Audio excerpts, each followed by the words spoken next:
आज हम लोग छठा पाठ पढ़ेंगे।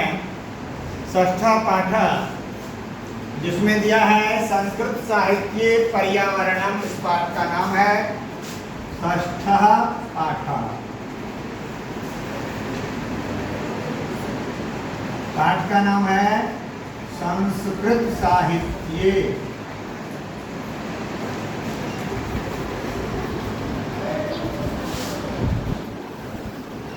संस्कृत साहित्य पर्यावरणम, ये पाठ का नाम। अब इसी में हम पढ़ेंगे, इसी की हम चर्चा करेंगे। जो पर्यावरण क्या है, पर्यावरण से हमें क्या लाभ है, क्या हानियां हैं, इसकी चर्चा इस पाठ में हम करेंगे। इसमें दिया है अधुना वैज्ञानिक युगे यदा प्रकृति असंतुलिता जाता। वैज्ञानिक युग, अधुना मतलब इस समय, वर्तमान काल में, इस समय जो चल रहा है, कहते हैं ये वैज्ञानिक युग है। इस युग में यदा प्रकृति, जब प्रकृति असंतुलित हो जाती है, अर्थात असंतुलित मतलब क्या, प्रदूषित इत्यादि हो जाती है, तदा तब पर्यावरण से चर्चा होती। तब पर्यावरण की चर्चा होती है। पर्यावरण के बारे में लोग बातचीत इत्यादि करने लगते हैं।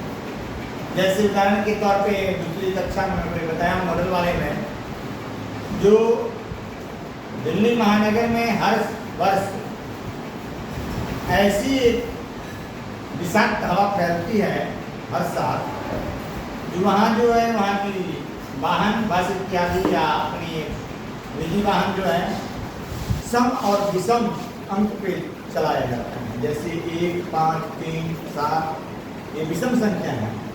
तो ऐसे नंबर की जो गाड़ी होगी, इस नंबर का गाड़ी एक दिन चलेगा सोमवार।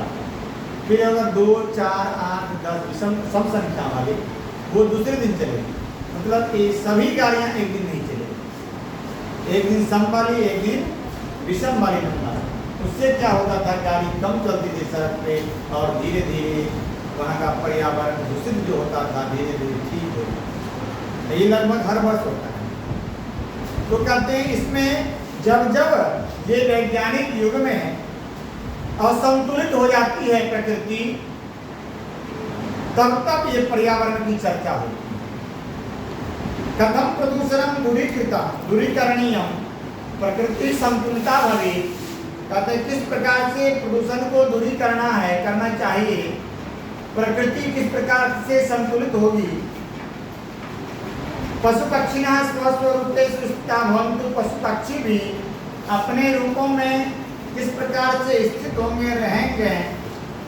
मानवश्च शुद्धम जलम वायु च लभेत। और मानवों को भी शुद्ध जल और वायु, पानी और हवा शुद्ध मिले, होना चाहिए, लाभ प्राप्त हो। जीवनम च कल्याणमयम स्यात्। और उनका जीवन कल्याणमय हो। कल्याणमय का मतलब है सुखमय जीवन हो। ये प्रश्न भूयो भूयः सर्वान आंदोलयत्। कभी ऐसा प्रश्न सभी के मन में बार बार, भूयः भूयः अर्थात बार बार, आंदोलयति मतलब बार बार ये प्रश्न उठता है। आंदोलन के समान, आंदोलन मतलब पूरे बार बार उठना नहीं, लगातार होना मन में। जैसे आंदोलन अभी हुआ था ना, एक अभी आंदोलन हुआ नहीं, कौन सा आंदोलन? नीट परीक्षा के लिए हुआ। हाँ, नीट परीक्षा के लिए जो बार बार परीक्षा में प्रश्न पत्र लीक हो जाते हैं, उसके बारे में चर्चा थी। उन्हीं के लिए पूरे देश के छात्रों ने बोला जो ये शिक्षा मंत्री का दोष है, इसलिए उस मंत्री को ही हटाया जाए। अंततः सरकार को उस मंत्री को हटाना पड़ा। तो कहते हैं उसी प्रकार ये भूयो भूयो बारंबार प्रश्नान सर्वान प्रश्नान आंदोलयति। सभी के मन में प्रश्न उठता है बार बार। संस्कृत साहित्ये न इयं व्यवस्था आसीत् इति। संस्कृत साहित्य में ऐसी व्यवस्था नहीं है। पाठेस्मिन्, इस पाठ में संक्षेप में सारांश के रूप में, निचोड़ जिसको बोलते हैं, संक्षेपेण आदर्श रूप के पर्यावरणस्य निरूपणम, पर्यावरण के निरूपण, पर्यावरण के बारे में यहाँ बताया गया है। पर्यावरण क्या है? अब इसमें दिया है भूमिर्जलम नभो वायु अंतरिक्षम पशु तृणम शाम्यम स्वस्त्वमेतेषां पर्यावरण संज्ञकम। पर्यावरण क्या है? पर्यावरण किसे कहते हैं? इसकी चर्चा इसमें की गई है। कहते भूमि जलम नभो वायु।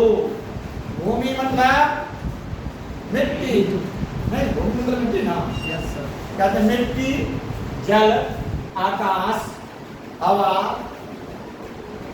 और अंतरिक्ष, पशु, घास, इन सबों की साम्यता तथा शुद्धता को, अर्थात साम्यता मतलब ये सभी अच्छे हो और शुद्धता को पर्यावरण के नाम से पुकारा जाता है। शुद्धता को ही पर्यावरण कहते हैं। अर्थात कहने का भाव है मिट्टी, जल, आकाश, अंतरिक्ष, पशु, घास, ये सभी जब स्वच्छ रहते हैं, शुद्ध होते हैं, उसी को पर्यावरण कहा है। उसी को हम पर्यावरण की संज्ञा दी। फिर है इसके आगे संस्कृत साहित्यस्य महती परंपरा संसारस्य सर्वान् विषयान् दूरीकृत्य प्रचलिता। संस्कृत साहित्य की महान परंपरा और संसार के सर्वान सभी विषयों के अनुकूल करके प्रचलित है। प्रकृति संरक्षणम पर्यावरणस्य संतुलनम वा तत्र स्वभावतः उपस्थापितम अस्ति। प्रकृति की संरक्षण, प्रकृति की रक्षा करना, प्रकृति की सेवा करना। अब प्रकृति की रक्षा हम कैसे करें? पेड़ पौधे लगा के, आसपास के जल इत्यादि को स्वच्छ रख के, जल में कोई कचरा ना डालें जिससे जल प्रदूषित हो। तो कहते आसपास के हम साफ सफाई करके जहाँ हम रहते हैं वहाँ के जल को नलका के पास जो मतलब जहाँ जहाँ गंदे हम करते हैं उस जगह को हम साफ सुथरा रखेंगे। तो कहते हैं या पेड़ पौधे जैसे हम लगाते हैं, बार बार सरकार की तरफ से कही जा रही है पेड़ पौधे लगाओ, माँ के नाम एक पेड़। तो ये क्या है? ये इसीलिए बोला जा रहा है कि प्रकृति की संरक्षण हो। हम धीरे धीरे प्रकृति को क्या करते, नष्ट कर रहे हैं, पेड़ पौधे को काट रहे हैं अपनी किसके लिए? लोभ के लिए, अपने लालच के लिए, अपने जीवन को बचा नहीं रहे हैं, हम नष्ट कर रहे हैं। तो कह रहे हैं वही स्वभाव संतुलनम वा पर्यावरणस्य संरक्षणम, पर्यावरण का संरक्षण करना, पर्यावरण का संतुलन करना। संतुलन मतलब असंतुलित नहीं हो, उसकी रक्षा करना, वो ठीक रहे। वा तत्र स्वभावतः उपस्थापितम अस्ति। तत्र मतलब वहाँ स्वभावतः, अतः स्वभाव से ही ये चीज उपासित करना है, उपस्थित। वैदिक काले प्रकृते उपकरणानि देव रूपाणि प्रकल्पितानि अभवन्। कहते हैं वैदिक काल में, प्राचीन का वैदिक काल जब आरंभ हुआ, कहते उस काल में प्रकृति के उपकरण जो थे देवताओं के रूप में प्रकल्पित जो थे, अर्थात देवता के द्वारा जो प्रकृति के उपकरण थे, वह उपकरण उस समय प्रकल्पित किया गया, बताया गया, उन उपकरणों की रक्षा की गई। पर्जन्यो वेदे इत्थम स्तूयते, और पर्जन्य अर्थात बादल, कहते बादल की रक्षा के लिए वेद में एक स्तुति की गई है। वेदे इत्थम स्तूयते, इस प्रकार से स्तुति की गई है। क्या? इरा विश्वस्मयी भुवना यजायते यत् पर्जन्यः पृथ्वीं रेतसावती। अब इसमें दिया है इरा विश्वस्मय, अर्थात इरा विश्वस्मय भुवनाय जायते यत् पर्जन्यः पृथ्वीं रेतसावती। अर्थात इरा का मतलब है धरती। इरा विश्वस्मय भुवनाय, कहते धरती विश्वस्मय संसार के लिए, कहते मेघ के जल द्वारा पृथ्वी की रक्षा होती है। विश्वस्मय भुवनाय जायते, भुवनाय जायते, कहते पर्जन्य मतलब होता है मेघ, भुवनाय मतलब कल्याण के लिए, जायते मतलब बचता है। यत् पर्जन्यः पृथ्वी रेतसावती, कहते हैं मेघ जो है जल के द्वारा, मेघ के द्वारा पर्जन्य जब बनता है तो पर्जन्य से क्या होता है, बारिश होती है। और मेघ लगता है तभी बारिश होती है। Yes sir. तो कहते हैं मेघ के द्वारा जो जल होती है, मेघ के जल द्वारा पृथ्वी की रक्षा होती है। अर्थात पृथ्वी पे जब बारिश होती है तब पृथ्वी की रक्षा होती है। अगर रक्षा होने का मतलब है, तात्पर्य है, तभी पृथ्वी जो है वह उपजाऊ बनती है और अन्न का पैदावार करती है। यही होता है। तो कहते हैं मेघ जल द्वारा पृथ्वी की रक्षा करती है और संसार के कल्याण के लिए यह अन्न को जायते, अन्नम उपजायते, कहते हैं यह अन्न को जन्म देती है, पैदावार करती है। तो कहने का भाव है जल और भूमि ही प्राणियों के जीवन का आधार है। प्राणियों के जीवन का आधार जल और भूमि है, इसलिए इन्हें सदा प्रदूषण रहित रखना आवश्यक है।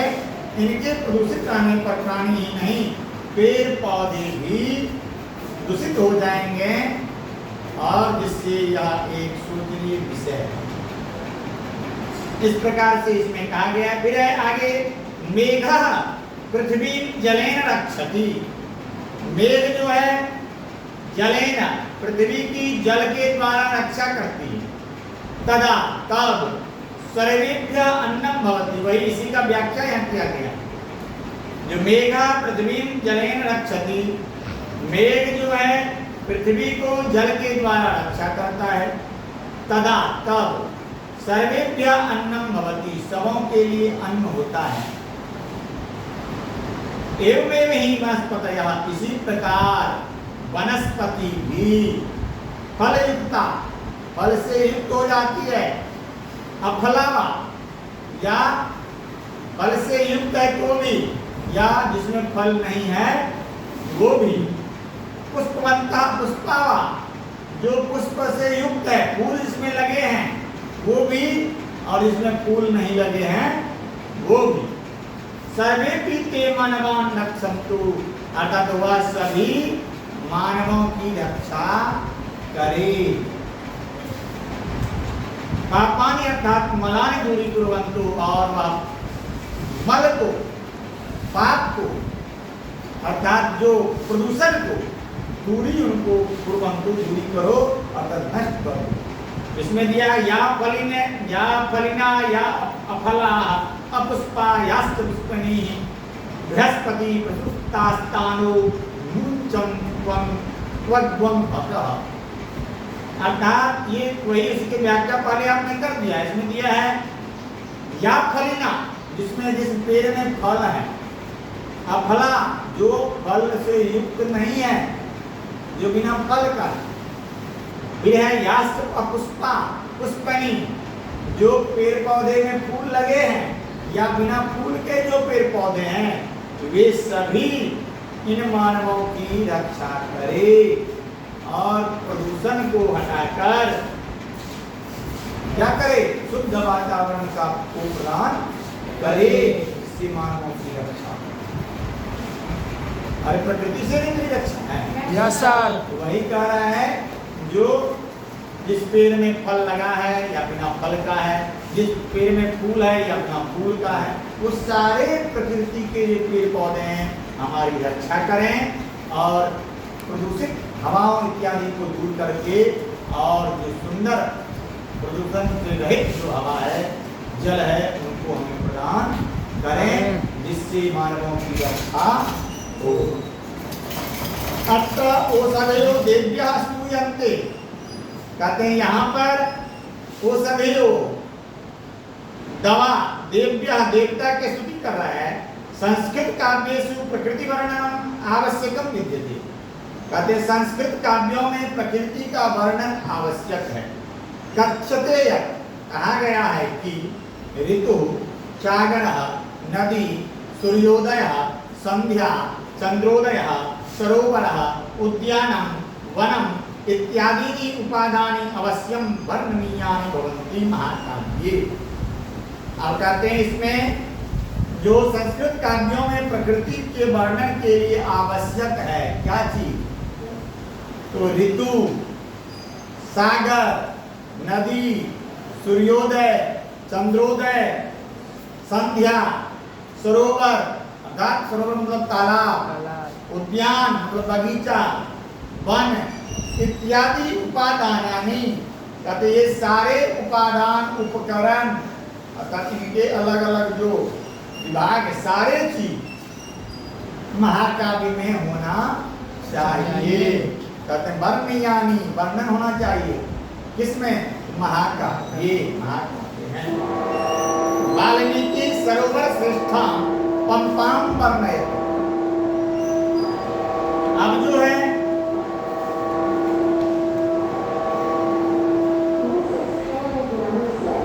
अब ये वाल्मीकि किसके रचयिता है,